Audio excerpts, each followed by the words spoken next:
বলছেন যে ইসলাম বিজয়ী হবে, যতদিন হবে না ততদিন আমি আমার আদর্শ থেকে এক চুলো সরব না। যত লোভ দেখাও না কেন, কোন লোভের সামনে আমি কিছুতেই নতি স্বীকার করব না। হয়তো ইসলাম জিন্দা হবে, না হলে আমি মুর্দা হব, কারণ আমি মুর্দা হয়ে গেলে আমার কাঁধে আর কোনো দায় থাকবে না। অথচ বাংলাদেশে মুসলমান কত? মোট জনসংখ্যার অন্তত 85 থেকে 88% তো মুসলমান। এটা তো চোখ বন্ধ করেই বলা যায়। বাদ দিলাম, ধরলাম 80% মুসলমান।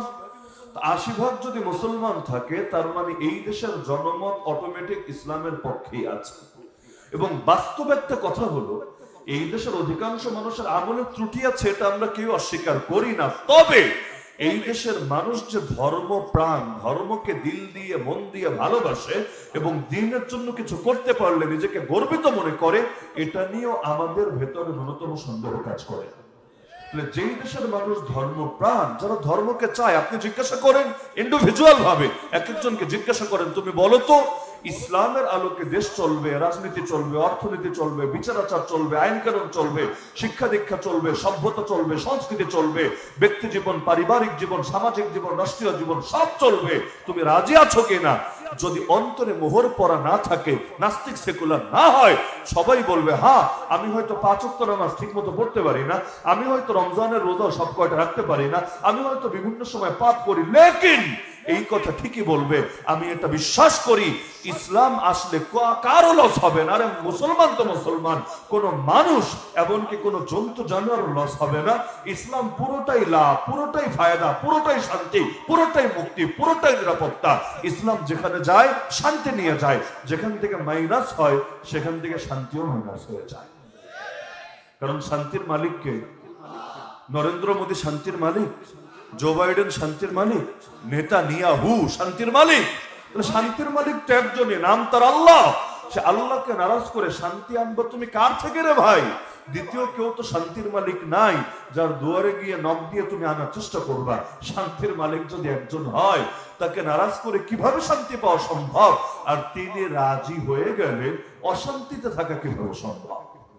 হ্যাঁ, পয়সা হওয়া ভিন্ন জিনিস, শান্তি আসা ভিন্ন জিনিস। আগের যুগের মানুষের পয়সার কত ছিল, এখন যে হারে ক্যাশ মানুষের হাতে, এরকম ক্যাশ তো বেশি কাল আগে ছিল না। আল্লাহ নবী এবং তার সাহাবীদের প্রাথমিক যুগ দেখেন, দুনিয়ার বিবেচনায় দেখলে, সম্পদের বিবেচনায় দেখলে মুসলমানরা তো পিছিয়ে ছিল, কিন্তু যেই মজা তারা পেত, যেই শান্তি তারা পেত, এমনকি এক নামাজের মধ্যে যে সুখ পেত, নামাজ পড়তে পড়তে পা ফুলিয়ে ফেলতো, রোজার মধ্যে যে স্বাদ পেত, দুনিয়ার সব কষ্ট ভুলে যেত, আরে হজ করলে আলাদা যে আন্তরিক একটা প্রশান্তি অনুভব করত, এটা তো দুনিয়ার কোটি টাকা ব্যয় করে অর্জন করা সম্ভব না। তো শান্তি ডিফারেন্ট। আর আমরা যেই সমস্ত বাহ্যিক মোহের ভেতরে আক্রান্ত হয়ে আছে, দুনিয়ার বিভিন্ন বস্তুর ভেতরে আক্রান্ত হয়ে আছে, এটা ভিন্ন। অনেক সময় দেখবেন এই যে হুজুররা, যাদের মাসিক ইনকাম কত, 5,000, 10,000, 15,000, 20,000, 20,000 বাংলাদেশের কয় হুজুরের ইনকাম আছে মাসে? তাহলে দেখা যাচ্ছে কয়টা টাকা পায়, এই টাকা দিয়ে বর্তমানে কি করা যায়, কিভাবে চলা যায়। কিন্তু আল্লাহর বান্দার রাতের বেলা কি আরামে ঘুমায়, দেখলে খালি দেখতেই মনে চায়। এই তাবলীগ জামাত মসজিদে আসলে দেখেন, আরে মোবাইলটাও পকেটে রাখা অথবা জামার ব্যাগে রাখা, কি সুন্দর আরামে ঘুমাচ্ছে আর ঘুমাচ্ছে, মনে হয় জীবনে কোনো প্যারা নাই, জীবনটা খালি চিল আর চিল, শান্তি আর শান্তি, কোনো ঝায় ঝামেলা নাই। কিন্তু আরেকজন কোটি টাকার বিছানায় শুয়েও বড়ি খাচ্ছে, ট্যাবলেট খাচ্ছে, তাও ঘুম আসে না, টেনশনে মাথায় চুলও থাকে না, কয়দিনের মধ্যে মাথাটা মিরপুর চান্দ স্টেডিয়াম হয়ে যায়, মনে হয় এখানে জিন্দগিতে কোনোদিন চুলই ছিল না। কি যে এক পেরেশানিতে থাকে। আমরা তো অধিকাংশ সময় একরূপ রাখতে পারি না, দুই রূপ ধারণ করি, ভেতরে থাকে একরূপ, বাহিরে থাকে আরেক রূপ। এমনকি গ্রামের মানুষের কথাবার্তা থেকে অন্তত তার ভেতর আজ করা গেলেও শহরাঞ্চলের অনেক মানুষের কথা থেকেও তার আদর্শ নির্ণয় করা মুশকিল হয়ে যায়। ভেতরে থাকে এক আদর্শ, মুখে থাকে আর এক আদর্শ। কোনটা যে বুকের কথা আর কোনটা যে মুখের কথা, এটা আলাদা করে অনেক সময় মুশকিল হয়ে যায়। কিন্তু রাসূলুল্লাহ সাল্লাল্লাহু আলাইহি ওয়াসাল্লামের সিরাতের বড় একটা গুরুত্বপূর্ণ দিক এটা, আল্লাহ নবী মক্কায় মাজলুম ছিলেন, কথা সত্য, মক্কায় তিনি দুর্বল ছিলেন, অসহায় ছিলেন, রাষ্ট্র ক্ষমতা ছিল না, বাহিনী ছিল না, তাকে প্রতিনিয়ত পুরো সমাজ ব্যবস্থার সঙ্গে তাকে মোকাবেলা করে বাঁচতে হচ্ছিল, কিন্তু তখনও তিনি নিজের মুখের ভাষাকে পরিবর্তন করেন নাই। নিজের লক্ষ্য, নিজের উদ্দেশ্য, নিজের মিশন, নিজের ভীষণ কোনো কিছুকে গোপন রাখেন নাই। আল্লাহ নবী মক্কায় স্পষ্ট বলেছেন যে তিনি এসেছেন আল্লাহর জমিনে আল্লাহর দ্বীনকে বিজয় করবেন বলে। এমনকি মক্কাবাসীরা যখন বিভিন্ন অফার দিল, নারীর অফার, ক্ষমতার অফার, সম্পদের অফার, সবগুলোই তার সামনে উপস্থাপন করলো, আল্লাহ রাসূল স্পষ্ট বললেন, কিসের লোভ আমাকে দেখাচ্ছ? আমার ডান হাতে যদি আকাশে সূর্য এনে দাও আর বাম হাতে ওই আকাশে চাঁদ এনে রাখো, মা তারাকতুহু হাত্তা ইউযহিরাহুল্লাহ আও আহলিকা দুনাহু, তারপরও তো আমি এই দ্বীনকে ছাড়বো না যতদিন না আল্লাহ তাআলা তার পৃথিবীতে এই ইসলামকে জিন্দা করেন অথবা আমি মুর্দা হয়ে যাই। হয়তো আমি হব মুর্দা, বলে আমি যতদিন জিন্দা থাকবো ইসলামকেও পৃথিবীর বুকে জিন্দা করার জন্য সর্বাত্মক সংগ্রাম করব। এটা আমি কিছুতেই মেনে নেব না। আমি থাকবো জিন্দা আর ইসলাম হবে মুর্দা। তো মক্কার যুগে যখন কিছুই ছিল না, তার কিছুই না, এমনকি তার সঙ্গে ছিল কয়জন? যখন হিজরত করেছেন 13 বছরের মাথায়, তখনই তো মুসলমানের সংখ্যা 1000 পূরণ হয় না। তো 13 বছরে যদি মুসলমানের সংখ্যা 1000 পূরণ না হয়, তাহলে যেই সময়ের কথা এটা, সব মিলিয়ে মুসলমান কয়জন? আপনাদের এক এক মাহফিলের শ্রোতার চাইতেও তো মোট মুসলমানের সংখ্যা কম। তারপর নবী বলছেন যে ইসলাম বিজয়ী হবে, যতদিন হবে না ততদিন আমি আমার আদর্শ থেকে এক চুলো সরব না। যত লোভ দেখাও না কেন, কোন লোভের সামনে আমি কিছুতেই নতি স্বীকার করব না। হয়তো ইসলাম জিন্দা হবে, না হলে আমি মুর্দা হব, কারণ আমি মুর্দা হয়ে গেলে আমার কাঁধে আর কোনো দায় থাকবে না। অথচ বাংলাদেশে মুসলমান কত? মোট জনসংখ্যার অন্তত 85 থেকে 88 ভাগ তো মুসলমান। এটা তো চোখ বন্ধ করেই বলা যায়। বাদ দিলাম, ধরলাম 80 ভাগই মুসলমান। 80 ভাগ যদি মুসলমান থাকে, তার মানে এই দেশের জনমত অটোমেটিক ইসলামের পক্ষেই আছে। এবং বাস্তব একটা কথা হলো, এই দেশের অধিকাংশ মানুষের আমলের ত্রুটি আছে, এটা আমরা কেউ অস্বীকার করি না। তবে এই দেশের মানুষ যে ধর্ম প্রাণ, ধর্মকে দিল দিয়ে মন দিয়ে ভালোবাসে এবং দ্বীনের জন্য কিছু করতে পারলে নিজেকে গর্বিত মনে করে, এটা নিয়েও আমাদের ভেতরে ন্যূনতম সন্দেহ কাজ করে। যেই দেশের মানুষ ধর্ম প্রাণ, যারা ধর্মকে চায়, আপনি জিজ্ঞাসা করেন ইন্ডিভিজুয়াল ভাবে, এক একজনকে জিজ্ঞাসা করেন, তুমি বলো তো ইসলামের আলোকে দেশ চলবে, রাজনীতি চলবে, অর্থনীতি চলবে, বিচার আচার চলবে, আইন কানুন চলবে, শিক্ষা দীক্ষা চলবে, সভ্যতা চলবে, সংস্কৃতি চলবে, ব্যক্তি জীবন, পারিবারিক জীবন, সামাজিক জীবন, রাষ্ট্রীয় জীবন সব চলবে, তুমি রাজি আছো কিনা? যদি অন্তরে মোহর পড়া না থাকে, নাস্তিক সেকুলার না হয়, সবাই বলবে হ্যাঁ, আমি হয়তো 5 ওয়াক্ত নামাজ ঠিক মতো পড়তে পারি না, আমি হয়তো রমজানের রোজা সব কয়টা রাখতে পারি না, আমি হয়তো বিভিন্ন সময় পাপ করি, লেকিন এই কথা ঠিকই বলবে, আমি এটা বিশ্বাস করি ইসলাম আসলে কারো লস হবে না। আরে মুসলমান তো মুসলমান, কোন মানুষ এমনকি কোন জন্তু জানোয়ার লস হবে না। ইসলাম পুরোটাই লাভ, পুরোটাই ফায়দা, পুরোটাই শান্তি, পুরোটাই মুক্তি, পুরোটাই নিরাপত্তা। ইসলাম যেখানে যায় শান্তি নিয়ে যায়, যেখান থেকে মাইনাস হয় সেখান থেকে শান্তিও মাইনাস হয়ে যায়। কারণ শান্তির মালিককে, নরেন্দ্র মোদী শান্তির মালিক, জো বাইডেন শান্তির মালিক, নেতানিয়াহু শান্তির মালিক। শান্তির মালিক তো একজনই, নাম তার আল্লাহ। সে আল্লাহকে নারাজ করে শান্তি আনবো তুমি কার থেকে রে ভাই? দ্বিতীয় কেউ তো শান্তির মালিক নাই যার দুয়ারে গিয়ে নখ দিয়ে তুমি আনার চেষ্টা করবা। শান্তির মালিক যদি একজন হয়, তাকে নারাজ করে কিভাবে শান্তি পাওয়া সম্ভব? আর তিনি রাজি হয়ে গেলে অশান্তিতে থাকা কিভাবে সম্ভব? হ্যাঁ, পয়সা হওয়া ভিন্ন জিনিস, শান্তি আসা ভিন্ন জিনিস। আগের যুগের মানুষের পয়সার কত ছিল, এখন যে হারে ক্যাশ মানুষের হাতে, এরকম ক্যাশ তো বেশি কাল আগে ছিল না। আল্লাহ নবী এবং তার সাহাবীদের প্রাথমিক যুগ দেখেন, দুনিয়ার বিবেচনায় দেখলে, সম্পদের বিবেচনায় দেখলে মুসলমানরা তো পিছিয়ে ছিল, কিন্তু যেই মজা তারা পেত, যেই শান্তি তারা পেত, এমনকি এক নামাজের মধ্যে যে সুখ পেত, নামাজ পড়তে পড়তে পা ফুলিয়ে ফেলতো, রোজার মধ্যে যে স্বাদ পেত, দুনিয়ার সব কষ্ট ভুলে যেত, আরে হজ করলে আলাদা যে আন্তরিক একটা প্রশান্তি অনুভব করত, এটা তো দুনিয়ার কোটি টাকা ব্যয় করে অর্জন করা সম্ভব না। তো শান্তি ডিফারেন্ট। আর আমরা যেই সমস্ত বাহ্যিক মোহের ভেতরে আক্রান্ত হয়ে আছে, দুনিয়ার বিভিন্ন বস্তুর ভেতরে আক্রান্ত হয়ে আছে, এটা ভিন্ন। অনেক সময় দেখবেন এই যে হুজুররা, যাদের মাসিক ইনকাম কত, 5,000, 10,000, 15,000, 20,000, 20,000 বাংলাদেশের কয় হুজুরের ইনকাম আছে মাসে? তাহলে দেখা যাচ্ছে কয়টা টাকা পায়, এই টাকা দিয়ে বর্তমানে কি করা যায়, কিভাবে চলা যায়। কিন্তু আল্লাহর বান্দার রাতের বেলা কি আরামে ঘুমায়, দেখলে খালি দেখতেই মনে চায়। এই তাবলীগ জামাত মসজিদে আসলে দেখেন আরে মোবাইলটাও পকেটে রাখা অথবা জামার ব্যাগে রাখা, কি সুন্দর আরামে ঘুমাচ্ছে আর ঘুমাচ্ছে, মনে হয় জীবনে কোনো প্যারা নাই, জীবনটা খালি চিল আর চিল, শান্তি আর শান্তি, কোনো ঝাই ঝামেলা নাই। কিন্তু আরেকজন কোটি টাকার বিছানায় শুয়েও বড়ি খাচ্ছে, ট্যাবলেট খাচ্ছে, তাও ঘুম আসে না, টেনশনে মাথায় চুলও থাকে না, কয়দিনের মধ্যে মাথাটা মিরপুর চান্দ স্টেডিয়াম হয়ে যায়, মনে হয় এখানে জিন্দগিতে কোনোদিন চুলই ছিল না। কি যে এক পেরেশানিতে থাকে, আবার এই ভয় থাকে এত পয়সা হয়েছে, পয়সা বাঁচাবো কিভাবে, ক্ষমতা আজ আছে তো কাল নাই, আজকে সবাই তারা দেখলে স্যালুট দিচ্ছে, সালাম দিচ্ছে, কি পরিমাণ আদর্শ হাত করে রাখছে।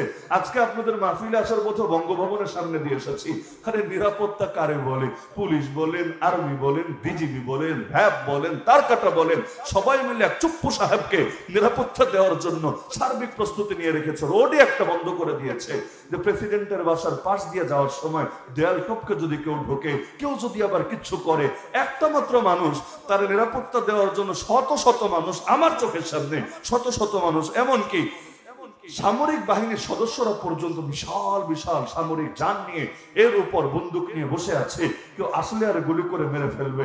অথচ ক্ষমতাটা আজকে খালি যাক, দেখবেন কোন দিকে যে পালাচ্ছে আর কিভাবে যে কোন দিকে ভাগছে তার টিকিটিও খুঁজে পাওয়া যাবে না পুরো দেশ খুঁজে।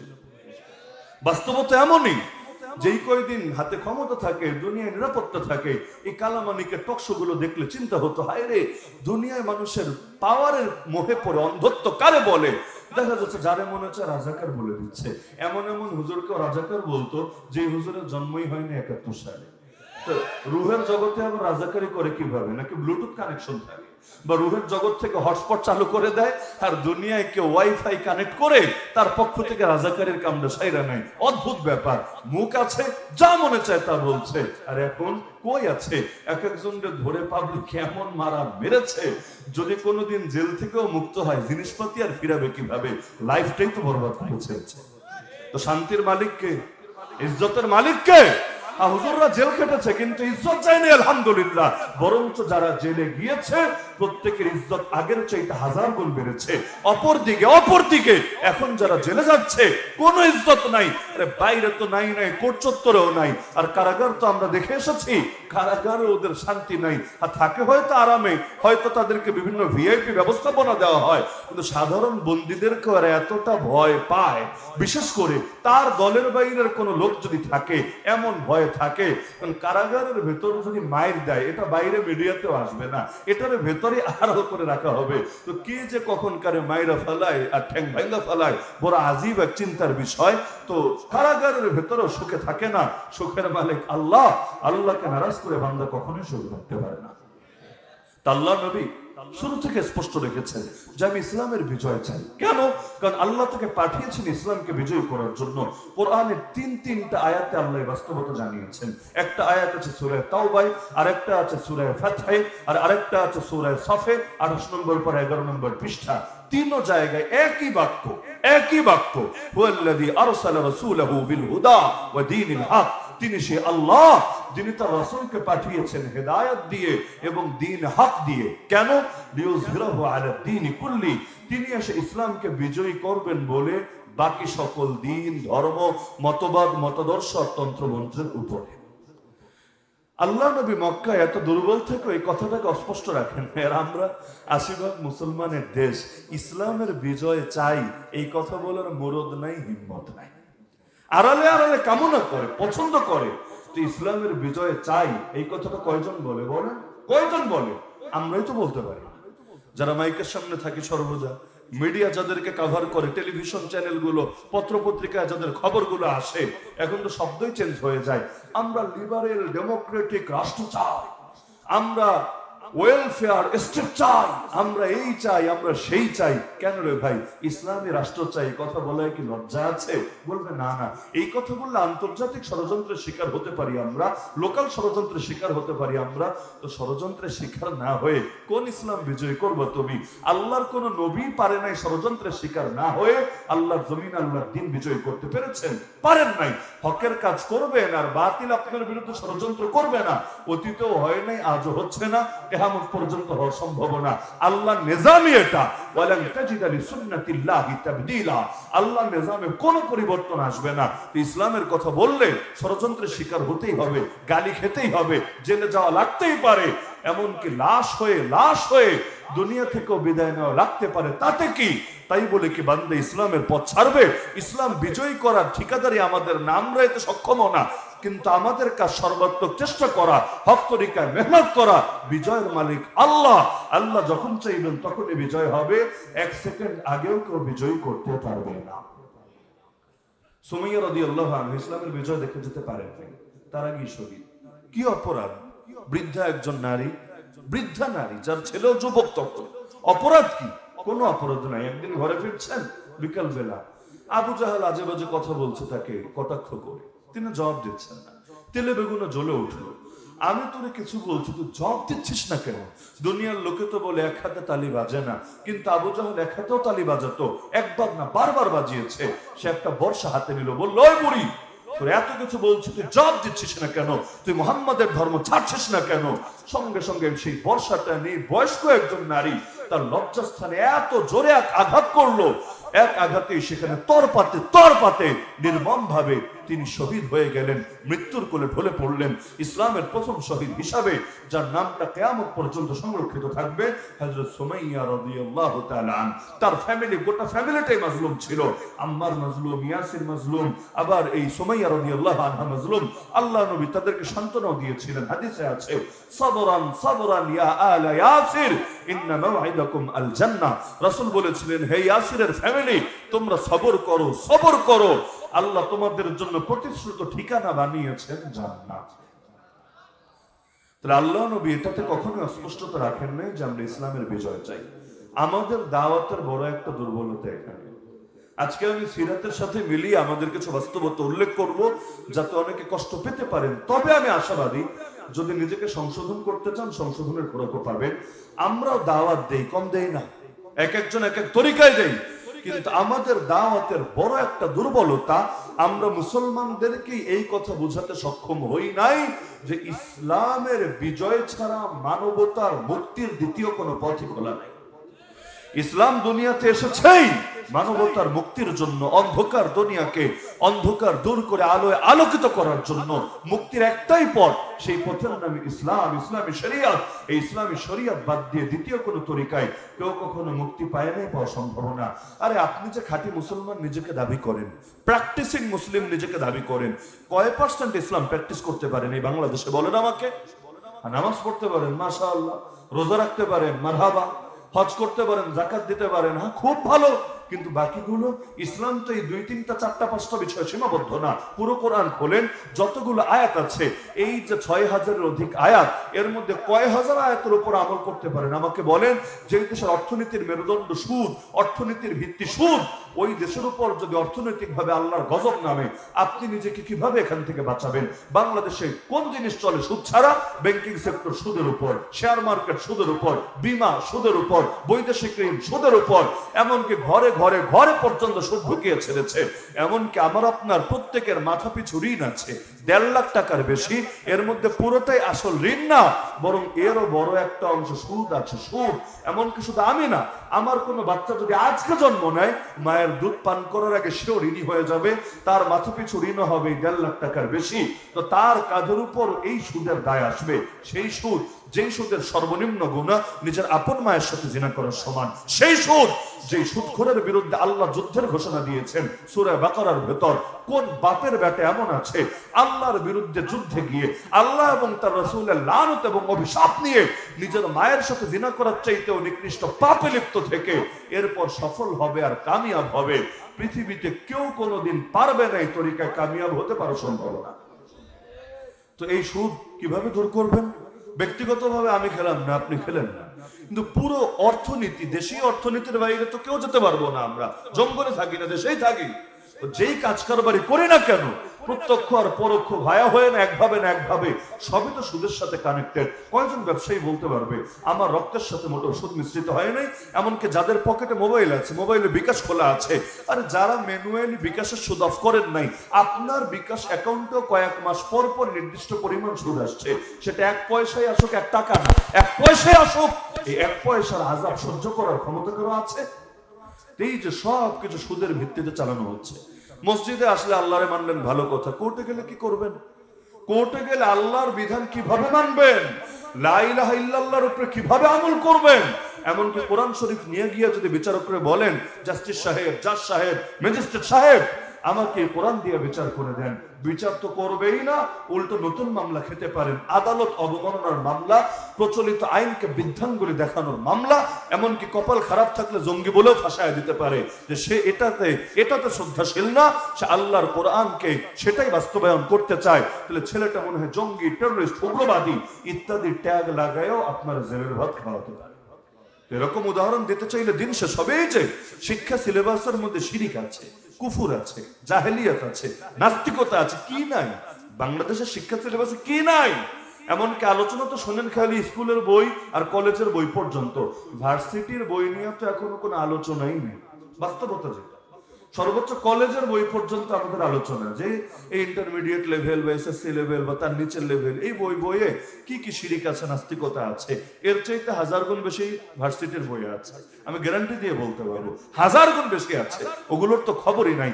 তো যদি শিক্ষা সিলেবাসের মধ্যে 20 থাকে, 20, এরপর যতই দাওয়াত তাবলীগের মেহনত করেন, যতই খানকা খোলেন, যতই মাদ্রাসা বাড়ান, যতই মাহফিল করেন, এক একটা প্রজন্ম সামনে অগ্রসর হবে, নাস্তিক বেঈমান সেকুলার সংখ্যা বাড়বে আর বাড়বে। যতই মেহনত করেন পারবেন না এসবকে থামাতে। কিভাবে থামাবেন? কয়জন আপনারা শুনবে বলেন? কয়জন আপনার লেখা বই পড়বে বলেন? কয়জনকে খানকা আনতে পারবেন বলেন? এই যে নাস্তিকতার অবাধ স্রোত চলছে বাংলাদেশে, এই যে গত 10 বছরে যে নাস্তিকগুলো তৈরি হলো, কিভাবে তৈরি হয়েছে আমাকে বলেন? কোত্থেকে আসলো? আমি তো দেখি এই দেশে একটা মূর্খ নাস্তিক নেই। মূর্খ নাস্তিক বুঝেন? পড়ালেখা করে নাই, অশিক্ষিত মানুষের মধ্যে নাস্তিক আমার চোখে জীবনে একজনও পড়ে নাই। আপনাদের কারো পড়লে আমাকে বললেন, বর্তমান বাংলাদেশে একজনও দেখি না। তো নাস্তিক কারা? সবচাইতে বেশি সংখ্যক দেখি উচ্চ শিক্ষিত ছেলেরা বা মেয়েরা, যারা কলেজে পড়েছে, ভার্সিটিতে পড়েছে, বড় বড় ডিগ্রি আছে। এদের ভেতর নাস্তিক তৈরি হলো কিভাবে? তৈরি হতে পারে অনেক কারণে। তবে মাদ্রাসা থেকে যখন দেখি মুফতি তৈরি হয়, মুহাদ্দিস তৈরি হয়, মাওলানা তৈরি হয়, হাফেজ তৈরি হয়, কারি তৈরি হয়, শাইখুল হাদিস তৈরি হয়, দায় তৈরি হয়, তখন আমরা কি বুঝে নেই জানেন?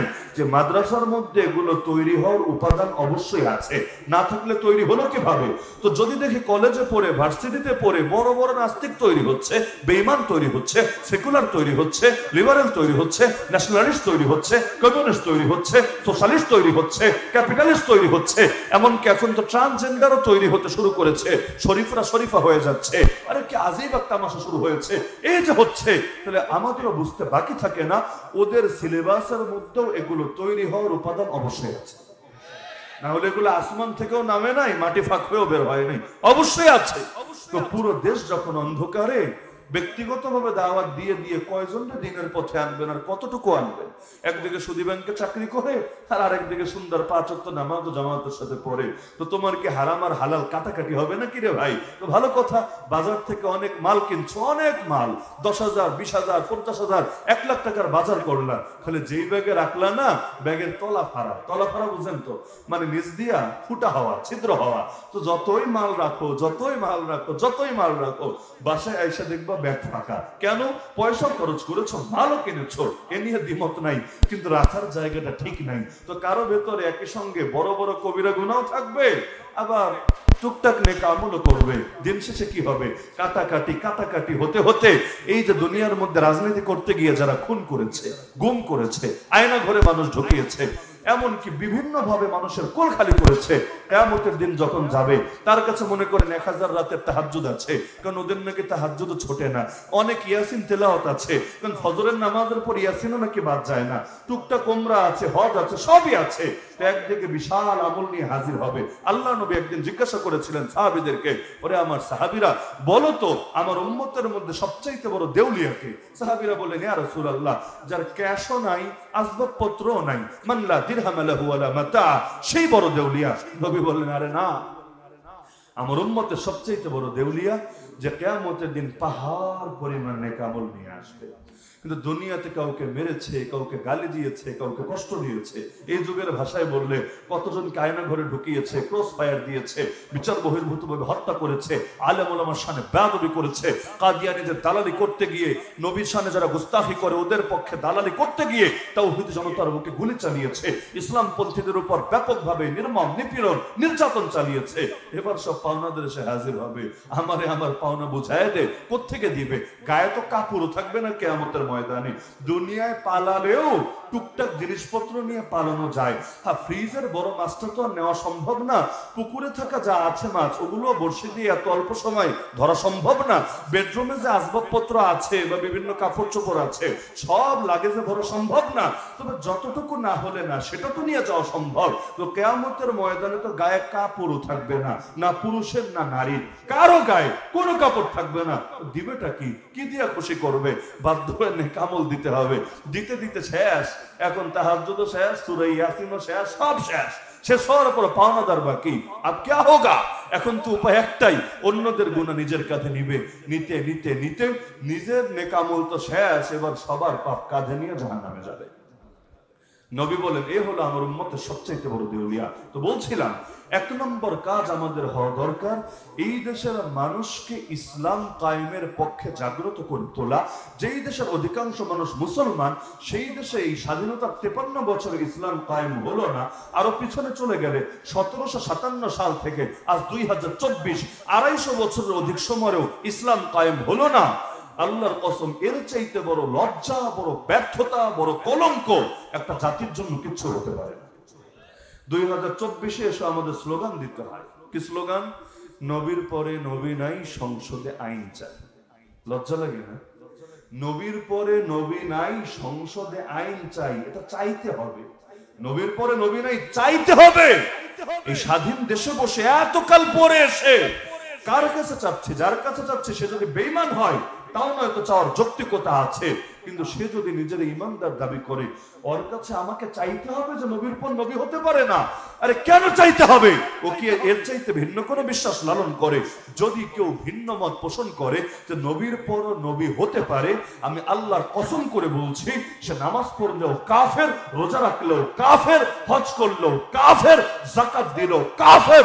নবীর পর নবী হতে পারে, কাদিয়ানীরাও সত্য হলে হতে পারে, এমন আকীদা যাদের থাকবে তারা কাফের, কাফের, কাফের।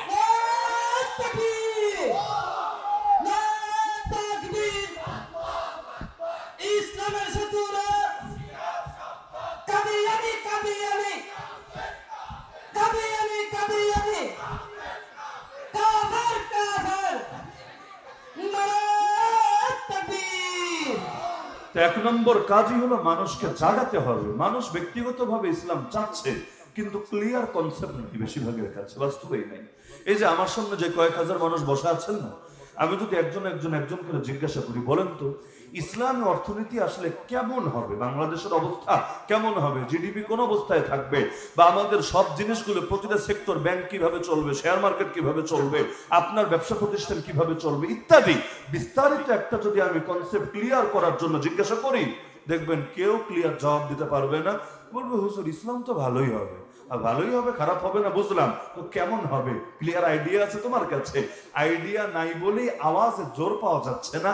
আইডিয়া নাই বলেই বড় বড় ব্যবসায়ীরা বা ছোট ছোট ব্যবসায়ীরাও ইসলাম কায়েমের পক্ষে জোর আওয়াজ তুলতে পারছে না, কারণ সে ভাবছে যেমন আছে এটাই মনে হয় ভালো। ইসলাম আসলে মনে হয় আর চাইতে বেশি ভালো হবে। কি আপনাদের এটা ধারণা ইসলাম আসলে ভালো হবে না কি হবে না? তাহলে আপনি জ্ঞান কেন অর্জন করছেন না? ইসলাম আসলে বাংলাদেশের কোর্ট কাছারির অবস্থা কেমন হবে, মামলা জট কেমন থাকবে, তখনও কি মানুষ এভাবে নিপীড়িত হবে, বছরের পর বছর বন্দী থাকবে, ফয়সালাগুলো কিভাবে দেওয়া হবে, কয়জন মানুষের ক্লিয়ার আইডিয়া আছে? এভাবে প্রতিটা সেক্টর যদি হিসাব করি, বাস্তবতা এটাই, এটা আমাদের ব্যর্থতা। একেবারে স্পষ্টভাবে স্বীকার করে নিচ্ছি, লজ্জার কিছু নাই, আমাদেরও ব্যর্থতা। আমরা আসমানের উপরের গল্প যে পরিমাণ শুনিয়েছি, মাটির নিচের কেচ্ছা যে পরিমাণ শুনিয়েছি, মায়ের গল্প, বাপের গল্প, চোখ থেকে পানি ঝরানোর গল্প যেই পরিমাণ বলেছি, অতীতের ইতিহাস শুনিয়ে শুনিয়ে যেই পরিমাণ কাঁদিয়েছি, ইসলাম যে কেমন, পূর্ণাঙ্গ ইসলাম যে কেমন, এই ক্লিয়ার আইডিয়াটাই মানুষকে দিতে সক্ষম হই নাই। আল্লাহ নবী এবং খোলাফায়ে রাশিদিনের সময় গোটা সমাজ ব্যবস্থা কিভাবে পরিচালিত হয়েছে এটা নিয়ে আমরা কোনো আলোচনাই করি নাই। কেন? এক নম্বরে যে আলোচনা করবে সে নিজেও ক্লিয়ার না, সব বিষয় জানে না। দুই নম্বর, যার সামনে করবে সেটা শুনতে প্রস্তুত না। ও হলো মাহফিলে আসবে হাসার জন্য আর কাদার জন্য। বাস্তব কথা, হয়তো হাসার জন্য নইলে কাদার জন্য, হয়তো কমেডি বিভিন্ন রকম মজার গল্প শুনবে, আসবে, ব্যাস একটা ফান, একটা মজা নেওয়ার জন্য আসবে, অথবা কাঁদবে। সারা বছর কাঁদে না তো, চোখে পানি আসে না, একদিন এমন কথা শুনবে, কাঁদবে। এলেম নেওয়ার নিয়ত নাই শ্রোতার, এলেম দেওয়ার নিয়ত নাই বক্তা, যার কারণে 60 বছর 70 বছর ধরে ওয়াজ শোনে কিন্তু ইসলামটাই চিনে সারলো না। অথচ আল্লাহ নবীর যুগে বেদুইন যারা ছিল, যারা মরুভূমিতে থাকতো, তারাও ইসলামের ব্যাপারে অন্তরে ন্যূনতম অজ্ঞতা থাকতো না। সবাই ইসলাম চিনত, সবাই জানতো। তালাবুল ইলমি ফরিদাতুন আলা কুল্লি মুসলিম, মৌলিক জ্ঞান অর্জন করা প্রত্যেকটা মুসলমানের উপর ফরজ। মাদ্রাসায় পড়া ফরজ না সবার জন্য, কিন্তু মৌলিক জ্ঞান অর্জন করা প্রত্যেকের জন্য ফরজ। প্রত্যেকে নিজেকে জিজ্ঞাসা করেন, আজকের এই মাহফিলে বসে আমার ফরজে আইন পরিমাণ ইলম হাসিল হয়েছে কিনা। যদি উত্তর আসে হয়েছে, আলহামদুলিল্লাহ আলহামদুলিল্লাহ, আল্লাহ শুকরিয়া আদায় করেন। যদি উত্তর আসে হয় নাই, কবে হাসিল করবেন? মরার পর? কবরে যাওয়ার পর? কবে করবেন? সময় থাকতে এখনই করেন। আমল নাই এজন্য তো এক ধরা খাবেন, এলেম যে নাই এজন্য কিন্তু আরেক ধরা খাবেন। এলেম শিখতে হবে। যতটুকু এলেম না হলে ইসলামের ব্যাপারে অজ্ঞতা থাকে, ইসলামের মূল কনসেপ্ট ক্লিয়ার হয় না, অতটুকু এলেম সবারই হাসিল করা লাগে। না হলে কাদিয়ানি কাফের এগুলো বয়ান করে করে বোঝানো লাগে। এটা বয়ান করার বিষয় যে আমার নবী সর্বশেষ নবী, এটা জানে না। কিসের ইলম শিখেছে সে? কিসের জ্ঞান অর্জন করেছে সে? নাউযুবিল্লাহ মিন যালিক। ইলমের অভাবেই এলাকায় বেদাত ঢোকে, ইলমের অভাবেই হিজবুত তাওহীদ শিকড় গাড়তে পারে, ইলমের অভাবেই বাংলাদেশের মধ্যে ইসলামের বহু ভার্সন তৈরি হয়েছে। এই জেলার ইসলাম, ওই জেলার ইসলাম, এই দরবারের ইসলাম, ওই দরবারের ইসলাম। এত ফিতনা কিসের জন্য? সবচাইতে বড় কারণ আমাদের ইলমের অভাব দেখা দিয়েছে। যদি মূল ইলম সবাই জানতো, এই ভণ্ড বেদাতিরা, এই সমস্ত ফাজিলরা, ওরা কোথাও গিয়ে সুযোগ পেত না, পাবলিক পিটায় ওদেরকে ভোট ছাড়া দিত। তাহলে এক নম্বর কাজ, জাতিকে জাগ্রত করতে হবে। প্রত্যেকের এই জনমত গঠনের জন্য কাজ করতে হবে। জনমত গঠন কিসের জন্য? দ্বীনের জন্য, আল্লাহর জমিন, আল্লাহর দ্বীন প্রতিষ্ঠার জন্য। হ্যাঁ, করে যেতে পারি বা না পারি, আল্লাহ নবী যেভাবে ক্লিয়ার দাওয়াত দিয়েছেন আমরাও ক্লিয়ার দাওয়াত দেব। আমরা বলবো আমরা ইসলামের রাষ্ট্র চাই। কি চান না? চান না? হিন্দুরা তো বলছে, হিন্দুত্ববাদীরা বলছে, স্পষ্ট ভাবে বলছে, ইহুদিরা বলছে ইসরায়েলের বুকে লুকোচুরি নাই, খ্রিস্টানরা বলছে, নাস্তিকরা বলছে, সেকুলাররা বলছে। আপনার লজ্জা লাগে কেন? আপনি যদি হক হন, বাতিল পন্থীরা বাতিল কথা বলতে লজ্জা পাচ্ছে না, আর আপনি হকের সৈনিক হয়ে হকের কথা বলতে লজ্জা পাচ্ছেন, এর চাইতে বড় আফসোসের বিষয় কিছু হয় না। তাহলে আগে তো জবান ঠিক করেন, পরে নয়তো কর্ম ঠিক করবেন। এখন থেকে আমাদের কথা ক্লিয়ার, আমরা খেলাফত চাই, দ্বিতীয় কোনো কিছুই চাই না। ইসলামী খেলাফত ছাড়া কোনো কিছু দিয়ে কোনোদিন মুক্তি আসে নাই, আসা সম্ভব না। দ্বিতীয় বিষয় হলো, দাওয়াত দিলেন ভালো কথা, মানুষ বুঝলো ভালো কথা, এতেই হবে না। আবেগী সমর্থক ভিন্ন জিনিস, প্রশিক্ষিত কর্মী ভিন্ন জিনিস। কথাটা একটু মাথায় গেঁথে রাখেন। আবেগী সমর্থক, সমর্থক বুঝেন, যে সমর্থন দেয় তারাই তো সমর্থক বলে। আবেগী সমর্থক ভিন্ন জিনিস। এরা হলো কচুপাতার পানির মতো। পানি তো বটেই, সন্দেহ নাই, পানি, ভালো পানি, কিন্তু কচুপাতার পানির মতো। এই আছে এই নাই, আজ আছে তো কাল নাই। হুজুর জেলে গেছে তার খবরই নাই, হুজুর বের হয়েছে, এখন আবার এক এক জায়গায় গেলে 1 লাখ 2 লাখ জমা হতেও কোনো ভুল নাই। আবেগী সমর্থক কামের কাম কিছু করবে না, তবে আসমান জমিন কাঁপাতে, স্লোগান দিতে, চিৎকার দিতে তার জুড়ি খুঁজে পাওয়া যাবে না। এই আবেগী সমর্থক দিয়ে কখনো বিপ্লব হবে না, আবেগী সমর্থক দিয়ে কখনো আন্দোলন হবে না। আন্দোলন করার জন্য, বিপ্লব করে তোলার জন্য, এই দেশে ইসলামকে জিন্দা করার জন্য প্রশিক্ষিত কর্মী বানাতে হবে। মক্কায় মুসলমান কম ছিল, কত সত্য, বাস্তবে সত্য। তো যেই কয়জন ছিল, প্রত্যেকে এক একজন এক একটা পাহাড় ছিল, পাহাড়। ধাক্কা দিয়েও সরানো যাবে না, মাথা দিয়ে আঘাত করলে মাথা ফেটে চৌচির হবে, তার কিচ্ছু হবে না।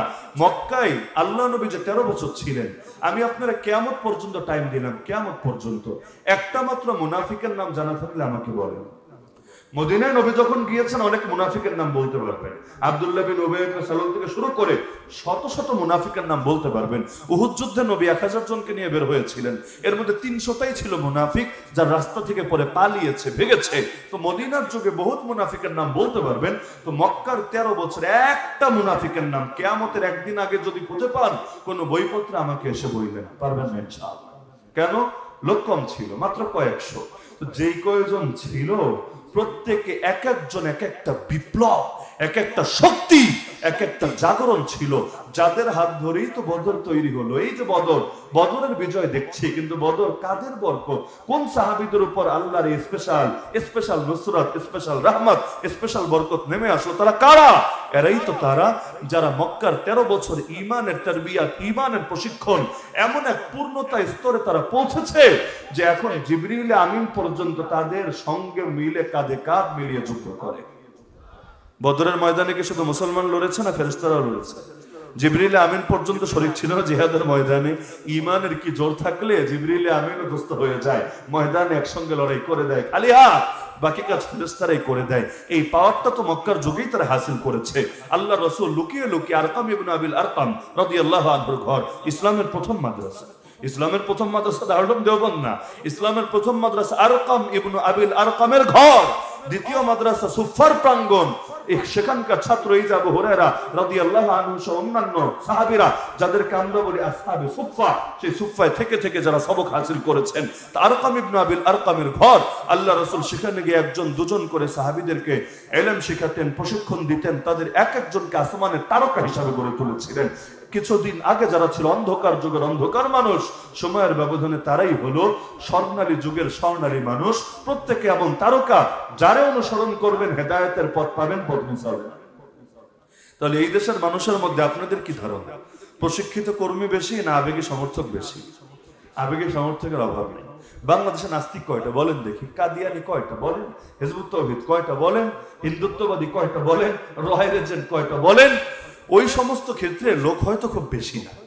আমেরিকার দালাল, একেবারে চিহ্নিত দালাল, মানে দালাল মানে ওই লুকায়িত আমরা গালি দিচ্ছি এরকম না, বাস্তবে দালালি কইরা খায়, এরকম কয়টা লোক খুব বেশি না। কিন্তু এক একজন দেশটারে গরম করে রাখে নাস্তিক। আরে আমাদের অনেক সময় এক এক মাহফিলে যে পরিমাণ শ্রোতা থাকে, পুরো বাংলাদেশ খুঁজলে এই পরিমাণ নাস্তিক খুঁজে পাওয়া যাবে না। কিন্তু পুরো বছরে 365 দিন দেশটারে গরম করে রাখে নাকি রাখে না? কিভাবে? কারণ ওদেরকে এই বিষয়ে পরিপূর্ণ ট্রেন বানানো হয়েছে, প্রশিক্ষণ ওদের সম্পূর্ণ হয়ে আছে। এখন পয়সার জন্য হোক আর যে কারণে হোক, প্রত্যেকের অ্যাক্টিভিটিস পরিপূর্ণ পর্যায়ে আছে। এখানে আমাদের দুর্বলতা, আমরা সুদিনে লোকের অভাব পড়ে না, দুর্দিনে টর্চ লাইট দিয়েও লোক খুঁজে পাওয়া যায় না। যখন দিনের জন্য রক্ত দেওয়ার প্রয়োজন হয় লোক খুঁজে পাওয়া যায় না। আর মসজিদে জিলাপি বিতরণ করেন, আরে নামাজি না, খালি নামাজি না, ওই ঘর একটাও খালি থাকবে না, ল্যাংড়া বাচ্চারাও ছুটে আসবে, বলবে নামাজ পড়িনি, এক পাপ করেছি, জিলাপি না খায় কি আরেক পাপ করবো নাকি? জান গেলেও জিলাপি আদায় করতে হবে, একটার জায়গায় প্রয়োজনে 10টা আদায় করতে হবে। তো জিলাপি খানেওয়ালা মুসলমান হতে পেরেছি। মিষ্টি খাওয়ার সুন্নত, যেটারে আমরা সুন্নত বানাইছি আর কি, এই মিষ্টি খাওয়ার সুন্নতের উপর আমল করার লোকের অভাব নাই। পেটে পাথর বাঁধা, ক্ষুধার জ্বালায় পেটের পাথর বাঁধার সুন্নতের উপর আমল করার লোক নাই। তয়েফের গল্প তো বহুত শুনলাম, বদরের কেচ্ছাও শোনা দরকার না। দিনের জন্য মায়ের খাওয়া যেমন সুন্নত, দিনের জন্য প্রয়োজনে মায়ের দেওয়া তো সুন্নত। একটা শিখলাম, আরেকটা কেন শিখলাম না? তাহলে এই জাতিকে প্রশিক্ষিত কর্মী হিসাবে গড়ে তুলতে হবে। শুধু আবেগে সমর্থক দিয়ে এই মুশরিকদের বিরুদ্ধে কিছুতেই বিজয় অর্জন করা যাবে না।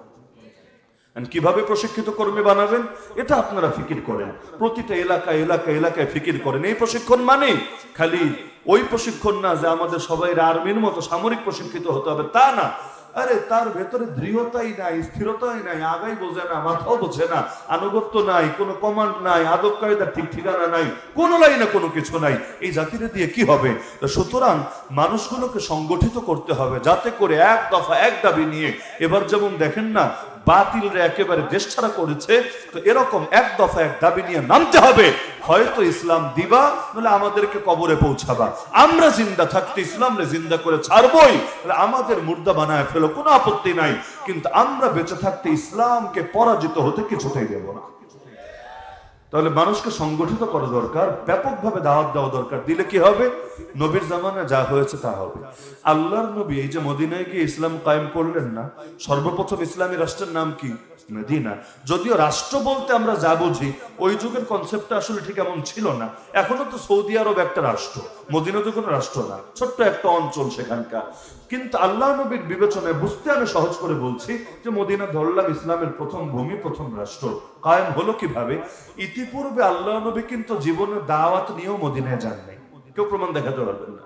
এই যে 13 বছর দাওয়াতি মেহনত করলেন মক্কায়, নিজে একবার এক সেকেন্ডের জন্য মদিনায় দাওয়াত নিয়ে যান নাই, তাহলে ইসলামী রাষ্ট্র কায়েম হলো কিভাবে?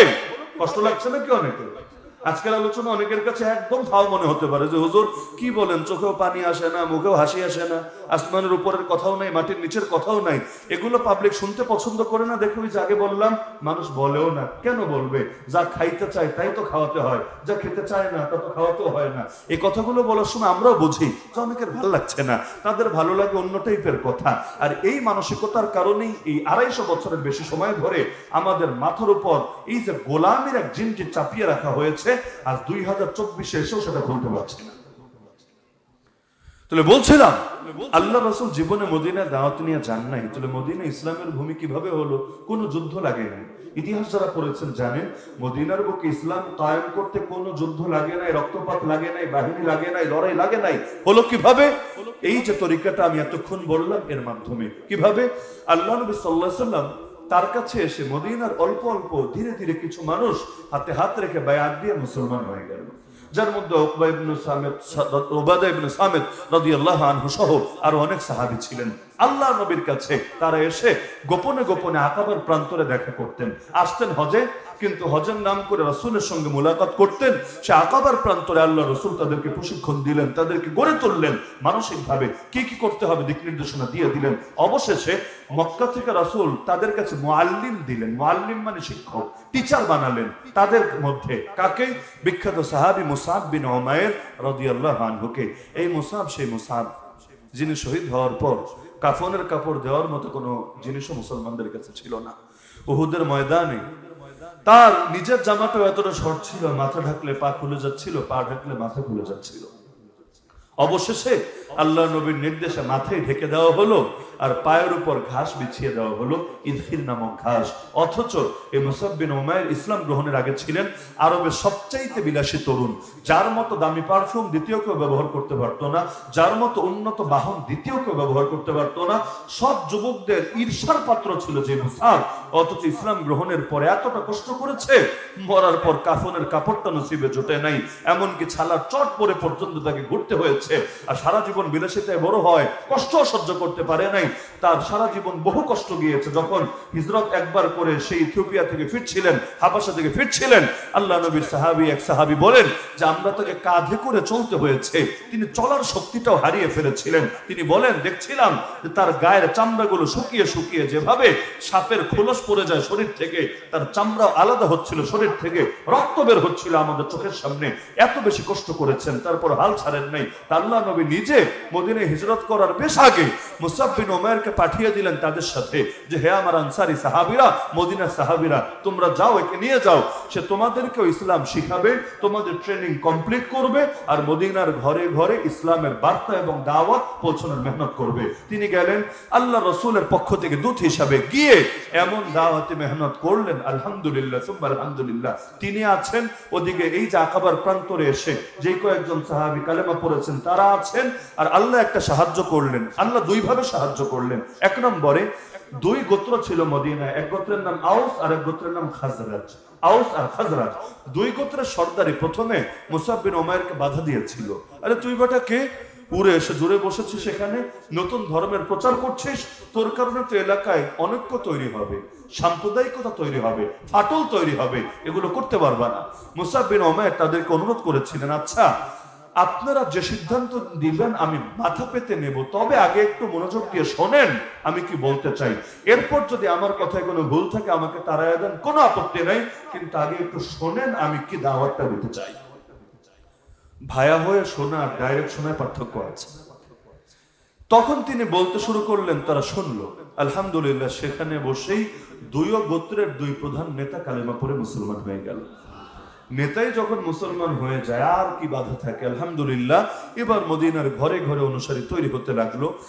আল্লাহ নবী হিজরতের কিছুকাল আগে এই মদিনার মধ্যে একটা যুদ্ধ হয়েছিল, তাদের গৃহযুদ্ধ, নিজেদের ভেতরে যুদ্ধ। ওই বাংলাদেশের এমন গ্রামে গ্রামে লেগেই থাকে। আমাদের যুদ্ধ খালি 71 সালে হয়েছে এমন না, বাংলাদেশের বহু জেলা, আমি নাম বলতে চাচ্ছি না, নাহলে তারা আবার মাইন্ড করে কিনা, পত্র পত্রিকায় দেখবেন সারা বছর গরম করে রাখে ট্যাডা যুদ্ধ। ট্যাডা বুঝেন? যেটা দিয়ে মাছ ধরে, অথবা দা রামদা এগুলো দিয়ে লড়াই চলে। আর রাজনৈতিক যুদ্ধ তো চলতেই থাকে, আলহামদুলিল্লাহ, মাশাআল্লাহ, নাউজুবিল্লাহ, যেটাই বলবেন বলে নেন, সারা বছর চলতে থাকে। তো তাদের মধ্যে একটা যুদ্ধ হয়েছিল, যে যুদ্ধে এই দলের নেতাও শেষ, ওই দলের নেতাও শেষ, নেতা শূন্য তারা, নেতা শূন্য তারা। এখন নেতা হবে কারা? প্রথম সারির নেতারাও যুদ্ধে মরেছে, দ্বিতীয় সারির নেতা অনেকে মরেছে, এবার বাকি মূলত দ্বিতীয় সারির হাতে গোনা কয়েকজন, আর তৃতীয় সারির পাতি নেতা যেগুলো, এদের সিরিয়াল। কিন্তু এদের চরিত্রের উপর তারা সন্তুষ্ট হতে পারছিল না। এই সিরিয়ালে যার নাম ছিল, তার নাম মুনাফিক সর্দার আব্দুল্লাহ বিন উবাই ইবনে সালুল। আল্লাহ নবীর উপর সারা জীবন সে খেপা ছিল, বড় কারণ এটাই, তার ধারণা ছিল আরে মোহাম্মদ না আসলে আমি নেতা হতাম, আমি রাষ্ট্রপ্রধান হতাম, সে আসার কারণে আমি আমার গদি হারালাম। এজন্য বাইরে বাইরে কালেমা পড়ে মুসলমান হয়েছে, ভেতরে ভেতরে সারা জীবন কুফরি পোষণ করেছে। আল্লাহ নবী যখন হিজরত করে গেলেন, একদিকে দেখেন আল্লাহর কি আজীব কুদরত, একদিকে ওরা নেতৃত্ব শূন্য। কেন? ওদের ভেতরে যুদ্ধ হয়েছে, এর পেছনে দুনিয়ার কোনো মানুষের হাত নাই, আল্লাহ গায়েবী ভাবে ইন্তজাম করেছে। আর 2 নম্বর সুবিধা হলো, এমন কোন ঘর নাই নবী যাওয়ার আগেই যেই ঘরে কেউ না কেউ কালেমা পড়ে মুসলমান হয়ে যায়নি। তাহলে ব্যাপক জনমত যখন আল্লাহর নবীর মাধ্যমে প্রভাবিত, নবীর দিকে আকৃষ্ট। এখন নবী যাওয়ার পরে আলোচনা উঠলো নেতা কে হবে। কারো কারো ধারণা এবং মত আব্দুল্লাহ বিন উবাই ইবনে সালুল হবে। কিন্তু যখন আওয়াজ উঠালো কিছু সাহাবীরা, না, মুহাম্মদুর রাসূলুল্লাহ সাল্লাল্লাহু আলাইহি ওয়াসাল্লামের মতো ব্যক্তিত্ব, যার মতো মহান চরিত্রের অধিকারী দ্বিতীয় কেউ নাই, না মক্কায়, না মদিনায়, না গোটা দুনিয়ায়, না পূর্বে, না পরে, তিনি থাকতে দ্বিতীয় কেউ নেতা হবেন, এটা তো কল্পনাও করা যায় না। আর ঘরে ঘরে যেহেতু অনুসারী তৈরি আছে, তারাও এবার আওয়াজকে জোরদার করলো, গণ আন্দোলন করে উঠলো। ফলাফল, তারা আল্লাহ রাসূলের হাতে হাতে হাত রেখে বায়াত দিয়ে নবীকে আমির, ইমাম হিসাবে ঘোষণা দিয়ে দিল। তিনি আল্লাহর খলিফা, আল্লাহর প্রতিনিধি হিসাবে এবার মদিনার বুকে ইসলামী শাসন জারি করলেন। কিন্তু বাধা ছিল, মদিনায় খালি মুসলমান না, ইহুদিও ছিল। ইহুদিদের এক গোত্র না, 3-3টা গোত্র ছিল। মদিনায় মুসলমান যেমন 3 গ্রুপ, আউস খাজরাজ 2টা গোত্র, আর যারা বাহির থেকে হিজরত করে এসেছে মক্কার সাহাবীরা, মুহাজির। তাহলে মুসলমানদের 3টা শ্রেণী, ওদিকে ইহুদিদের 3টা গোত্র। কি কি? বনু নাজির, বনু কুরাইজা, বনু কায়নুকা। 3 গোত্র, বনু নাজির, বনু কুরাইজা, বনু কায়নুকা। আল্লাহ নবী সাল্লাল্লাহু আলাইহি ওয়াসাল্লাম তাদের সঙ্গে একটা চুক্তিতে আবদ্ধ হলেন, যেই চুক্তির নাম মদিনা সনদ। 2008 সালে কারা জানে নির্বাচনের আগে বলেছিল কোনোভাবে ক্ষমতায় আসলে দেশ মদিনা সনদ দিয়ে চলবে। আমরাও তখন ছোট, কিন্তু খুশি লেগেছিল খুব। যাক, আলহামদুলিল্লাহ, বাংলাদেশ এক টুকরা মদিনা হতে যাচ্ছে। কিন্তু 2024-এ এসে যা বোঝার সবাই বুঝতে পারছে, কিসের মদিনা সনদ আর মক্কা সনদ, তায়েফ সনদ আর ইয়ামান সনদ। আরে সারা দুনিয়া মধ্যে এই অঞ্চলটা সবাই জানে এতকাল পর্যন্ত চলেছে খাঁটি দিল্লি সনদ দিয়ে। তো এই মদিনা সনদটা মানে কি? মদিনা সনদ হলো মুসলমান এবং ইহুদি, এই পুরো দেশের যত নাগরিক আছে সবাইকে আল্লাহ নবী একটা চুক্তিতে আবদ্ধ করেছিলেন, এবং ইহুদিরাও তাদের ধর্মীয় অধিকার, ব্যক্তিগত অধিকার পরিপূর্ণভাবে পেয়েছিল। সেটাই ছিল ইসলামী রাষ্ট্র। আজকে অনেকে বাংলাদেশে অমুসলিম আছে বলে বলে যে এই দেশকে গণতান্ত্রিক রাষ্ট্র বানাতে হবে। আচ্ছা, ভালো কথা, এই গণতন্ত্র কি ইসলামের চাইতে উত্তম কিছু? যদি বলো হ্যাঁ ইসলামের চাইতে উত্তম কিছু, তাহলে কালেমা নবীর নামে পড়ো না ভাই। তোমার মতো হীনমন্যতায় ভোগা লোকের মুখে নবীর নাম মানায় না। তুমি আব্রাহাম লিঙ্কনের নামে পড়ো, জর্জ ওয়াশিংটনের নামে পড়ো, এটাই তোমার জন্য পারফেক্ট, নবীর নাম পারফেক্ট না। আর যদি বলো না নবীর নামে কালেমা পড়বো, কারণ ইসলামের চাইতে উত্তম কিছু হতে পারে না, ইসলাম কাউকে ঠকায় না, কাউকে না। আর এখানে মুসলমান বলে কথা না, নবীর রাষ্ট্র ইহুদি ছিল। তাহলে এই বাংলাদেশেও যত মুসলিম আছে, ইসলাম যদি আসে কারো লস হবে না। মদিনায় যেমন হয় নাই, এখানেও হবে না। বরঞ্চ ইসলামের সৌন্দর্য দেখে আরে তারাও ইসলামকে ভালো বলতে এবং ইসলামকেই সবচাইতে কার্যকর আদর্শ বলতে কোনো দ্বিধা করবে না, যদি আসলে খাঁটি ইসলাম হয়, ওই বেদাতি ইসলাম, ভণ্ড টাইপের এই সমস্ত ভার্সন না হয়। তাহলে যদি এটাই বাস্তবতা হয়, তাহলে ইসলাম কায়েমের কথা আমরা জোরে সোরে কেন উচ্চারণ করছি না? তাহলে প্রশিক্ষিত কর্মী থাকলে কি হয়, ফায়দা বুঝতে পারছেন তো? নবীর কর্মী খুব বেশি ছিল না, যেই কয়জন ছিল আলহামদুলিল্লাহ লোক কম হলো, কাজের লোক, তো যার কারণে অল্প লোকের দ্বারা ইসলাম বিজয়ী হলো। আর আজকে 200 কোটি মুসলমান, 200 কোটি মুসলমান, তাও 70 বছরের বেশি সময় ধরে প্রথম কেবলা ইহুদিদের দখলে। বাবরি মসজিদ ভেঙে রাম মন্দির বানিয়ে রেখেছে, আমরা চোখে চোখ রেখে কথা বলতে পারছি না। ইন্ডিয়া আমাদের লজ্জা দেয়, তোমাদের সংখ্যালঘুরা নিরাপদ না, অথচ আমরা ওদেরকে কাউন্টার অ্যাটাক দিতে পারি না। আরে তুই কার সংখ্যালঘু নিয়ে কথা বলছিস? তোর দেশের সংখ্যালঘুদের দিকে একবার তাকা। আরে তোরা যে বাবরি মসজিদ ভেঙেছিস, এই টাইপের ঘটনা বাংলাদেশে কবে ঘটেছে? এই যে অযোধ্যার বুকে, দিল্লির বুকে, সাহারানপুরের বুকে তোরা যে রক্তের বন্যা বয়েছিস, কবে ঘটেছে? এই যে জ্ঞানবাপী মসজিদকে দখল করেছে, এটারও বাবরি মসজিদের মতো আরেকটা ট্র্যাজেডি সাজাতে যাচ্ছে। আসামের মধ্যে কত শত মসজিদ মাদ্রাসা বুলডোজার দিয়ে মাটির সাথে মিশিয়ে দিয়েছে। আর এইরকম ঘটনা বাংলাদেশে কবে ঘটেছে? তো তোমরা কারে লজ্জা দাও? উল্টা তো তোমাদের লজ্জা পাওয়া উচিত গোটা দুনিয়ার সামনে, যারা নিজেদের সংখ্যালঘুদেরকে সম্মান দিতে জানে না, অন্য দেশের সংখ্যালঘু নিয়ে কথা বলার কোন নৈতিক অধিকারই তারা রাখে না। নেপালের হিন্দুরা পর্যন্ত ভারতের উগ্র হিন্দুত্ববাদীদেরকে শাসায়, চোখে চোখ রেখে কথা বলে। নেপাল হিন্দু রাষ্ট্র, মানে হিন্দু সংখ্যাগরিষ্ঠ রাষ্ট্র, কিন্তু এর সাথে পর্যন্ত ইন্ডিয়ার সম্পর্ক ভালো না। তো নেপালের হিন্দুরা যদি এই ভারতের উগ্র হিন্দুত্ববাদীদেরকে চ্যালেঞ্জ দিয়ে কথা বলতে পারে, আমাদের দেশের সংখ্যালঘুরা কেন পারবে না? সংখ্যালঘু বাদ দেন, এই সংখ্যাগুরু আর সংখ্যাগরিষ্ঠরা কেন পারে না? লজ্জা লাগা দরকার। 6 ডিসেম্বর বাবরি মসজিদ ধ্বংস করা হয়েছে, এই 6 ডিসেম্বর বিশাল সমাবেশ কেন হয় না এবং ওদেরকে কেন ধিক্কার দেওয়া হয় না প্রত্যেক বছর এই দিনটা স্মরণ করিয়ে, যে ইন্ডিয়া তোদেরকে গোটা দুনিয়া ভালো মতো চিনেছে। তো অন্যের দিকে তাকানোর আগে ওই যে সুই আছে না, সুই চালনীকে লজ্জা দিচ্ছে। চালনী বুঝেন? আছে না চাঁদপুরে? এই চালনীকে লজ্জা দিচ্ছে, কিরে চালনী তোর এত না, চালনী সুইরে লজ্জা দিচ্ছে, কিরে সুই তোর পেছনে একটা ফুটা কেন রে? সুই এবার চালনীরে বলছে, আমার পেছনে একটা ফুটা, এটাই নজরে পড়লো, আর তোর যে পুরাটাই ফুটা ফুটা ফুটা, এটা তোর নজরে পড়লো না। তো যার নিজেরই তলা ঠিক নাই, আরেকজনকে লজ্জা দেয়, এর চাইতে বড় আফসোসের বিষয় কিছু হতে পারে। তাহলে সুতরাং এখন থেকে দুটো কাজ করেন, এটা বলে আলোচনা শেষ। দুটো কাজ করেন। 1 নম্বর, বাংলাদেশে যত মুসলমান আছে, ইসলামকে বিজয়ী করতে হবে, এটার ব্যাপারে সকলের জনমত গঠন করার চেষ্টা করেন। এরপর মুসলমানদেরকে ঐক্যবদ্ধ করেন, দলাদলি রাখেন। ঘরে 4 ভাই থাকলে 4 ভাইয়ের মধ্যেও ভিন্ন মত থাকে, ঝগড়া হয়, ভুল বোঝাবুঝি হয়। আমার আপনার ভুল বোঝাবুঝি থাকতে পারে, থাক, সমস্যার কিছু না, থাক। কিন্তু পর এসে ঘর দখল করতে চাচ্ছে, এই সুযোগটা দেওয়া যাবে না। 4 ভাইয়ের ভেতরকার বোঝাপড়া পরেও করা যাবে, কিন্তু আগে তো ঘর বাঁচাতে হবে। ঘরই যদি না থাকে, ভাইয়ে ভাইয়ে কাজ্যা করে কি লাভ হবে? তা আপনার সাথে আমার যে বোঝাপড়া আছে, হোক না, 2 দিন পরে করা যাবে। কিন্তু এখন তো চিন্তায় সামান্য ছোট ছোট বিষয় নিয়ে, কিন্তু ওরা তো আমাদের অস্তিত্ব হুমকির মুখে ফেলেছে। সুতরাং বর্তমান বাংলাদেশের দলমত নির্বিশেষে সকল মুসলমানকে ঐক্যবদ্ধ হতেই হবে। যে হবে না আর ঐক্যবদ্ধ হওয়ার পথে বাধা সৃষ্টি করবে, বুঝবেন এগুলো ওদের থেকে ভালো রকম দানা পানি পেয়েছে। কারণ ঐক্যবদ্ধ হওয়ার সময় না এখন, আর ঐক্যবদ্ধ হওয়ার সময় না। ঐক্যবদ্ধ হলে যে ফায়দা হয়, এই 5ই আগস্টের পান নাই, যেই কাজরা বড় বড় রাজনৈতিক দলরাও করতে পারেনি, বাস্তবেই পারেনি। চেষ্টা করেছে, চেষ্টায় কমতে ছিল না, কিন্তু যখন সে নেমেছে আমি নামি নেই, যখন আমি নেমেছি সে নামে নাই, কারণ সে ভেবেছে এটা তার, আমি ভেবেছি এটা আমার, আলাদা আলাদা। আর 2024-এ এসে যখন কে কোন দল, কে কোন ধারা, কে কোন সার্কেল দেখে নাই, সব ব্যানার বাদ দিয়ে, কোনো ব্যানার গিরিও চলে নেই, সব ব্যানার বাদ দিয়ে একসঙ্গে নেমেছে। নাস্তিকও নেমেছে, বামও নেমেছে, হুজুরও নেমেছে, খেজুরও নেমেছে, রাজনৈতিকও নেমেছে, অরাজনৈতিকও নেমেছে। তখন রাস্তা দিয়েও পালাতে পারে নাই, আসমান পথ দিয়ে পালাতে বাধ্য হয়েছে। এটাই তো আমাদের জন্য প্রকৃষ্ট উদাহরণ, যে এই জাতি যদি ঐক্যবদ্ধ হয়, আরে হিন্দুত্ববাদের দালাল, নাস্তিকবাদের দালাল, সেকুলারিজমের দালাল, কাফের মুশরিকদের দালাল সবাই ল্যাজ গুটিয়ে পালাতে বাধ্য হবে। এই দেশে ইঁদুরের গর্তে গিয়ে আশ্রয় নেওয়ার জায়গা পাবেন ইনশাআল্লাহ। ঐক্যবদ্ধ হবেন তো ইনশাআল্লাহ? দুনিয়ার জন্য হতে পারলে আখিরাতের জন্য পারবেন না? হ্যাঁ, ইখতিলাফ ছিল, আছে, থাক। আমি ভাই ইখতিলাফের বিরুদ্ধে না। কেন? ইলমি ইখতিলাফ হওয়া খারাপ কিছু না। নবীর সাহাবীদের মধ্যে হয়েছে, হয় নাই? 4 মাযহাবের ইখতিলাফ নিয়েও পৃথিবীতে 1000 বছরের বেশি খেলাফত ছিল, 1000 বছরের বেশি ছিল 4 মাযহাব থাকা সত্ত্বেও। ইখতিলাফের বোঝাপড়া আপোষে হয়েছে, আর খেলাফতের সমস্যা সমাধান বাতিলের সাথে, কাফের মুশরিকের সাথে হয়েছে। তো ঘরেরটা ঘরে হবে, পরেরটা পরের সাথে হবে।